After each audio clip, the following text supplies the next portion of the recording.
محترم بزرگوں، آمین کی فضیلت کیا ہے؟ کل بیان ہوا تھا آمین اونچی آواز کے ساتھ ہے یعنی آہستہ سے۔ آج کے درس میں ہے کہ آمین کی فضیلت کیا ہے۔ فرمایا کہ سیدنا حضرت ابو ہریرہ رضی اللہ تعالیٰ عنہ روایت کرتے ہیں نبی مکرم صلی اللہ تعالیٰ علیہ وسلم کی مبارک ذات سے، فرمایا کہ اذا امن الامام، جب تمہارا امام امامت کرا رہا ہو اس وقت میں وہ آمین کہے، ولضالین پر پہنچے آمین کہے، فامنوا، تو تم بھی آمین کہو۔ فرمایا کہ فانہ من وافق تامینہ، کہ صرف تم نہیں آمین کہتے، جب تمہارا امام آمین کہتا ہے تو اس وقت میں فرشتے بھی آمین کہتے ہیں۔ تمہارے امام کی شان یہ ہے کہ جب وہ تمہارا امام نماز تمہیں پڑھاتا ہے تو وہ آمین کہتا ہے تو اس وقت میں فرشتے بھی آمین اس کی آمین کے ساتھ کہتے ہیں۔ او خدا کے بندے ہو، تم مقتدی ہو، تم بھی آمین کہا کرو۔ تامین الملائکہ، فرمایا کہ جو پھر آگے فرمایا فَإِنَّهُ مَنْ وَافَقَ تَامِينَهُ تامین الملائکہ،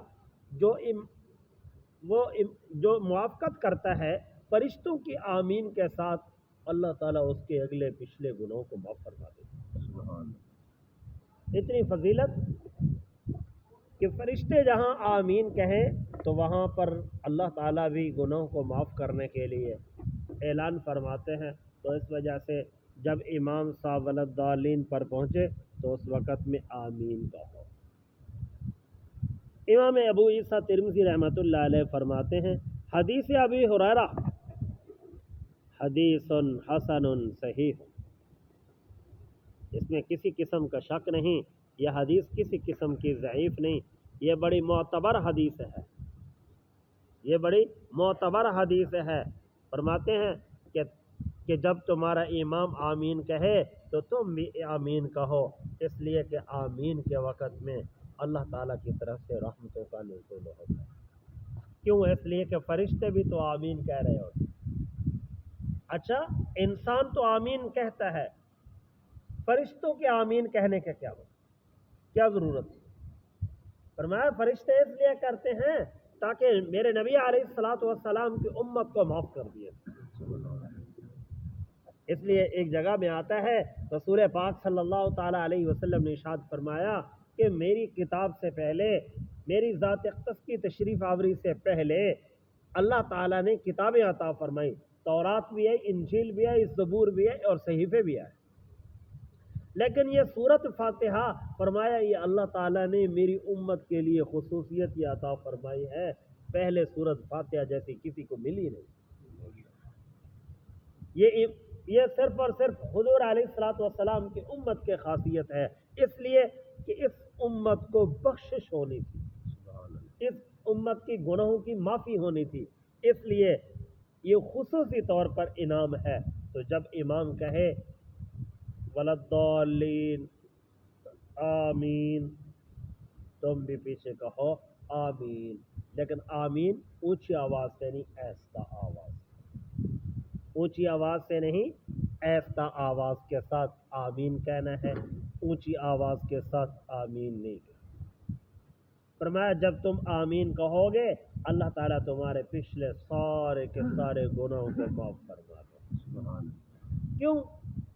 اس لیے کہ یہ دعا ہے، اور دعا کا خاصہ یہ ہے کہ آخر میں جب نتیجے کا ٹائم آتا ہے تو اس وقت میں اپنی آواز کو بھی جھکا دو،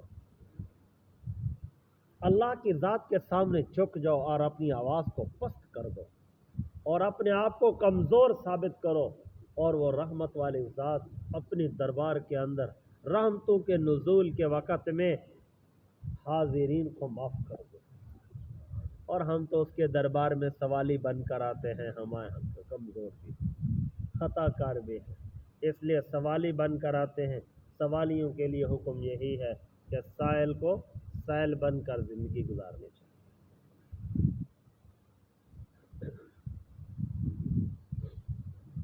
بیان کیا ہمیں ابو قریب نے، وہ کہتے ہیں یہ بات ہم بیان کی ہے محمد بن علا نے، انہوں نے بیان کیا ہمیں زید بن حباب کے واسطے سے، وہ کہتے ہیں مجھے بیان کی ہے مالک بن انس نے، کہتے ہیں مجھے بیان کیا زہری نے سعید ابن مسیب کے واسطے سے، اور ابی سلمہ سے، اور ابی ہریرہ رضی اللہ تعالیٰ عنہ سے۔ نبی علیہ الصلوۃ والسلام سے روایت کرتے ہیں آپ نے ارشاد فرمایا جب امام آمین کہے تو پس تم بھی آمین کہو، پس بے شک وہ موافقت ہوتی ہے تمہاری آمین فرشتوں کی آمین کے ساتھ۔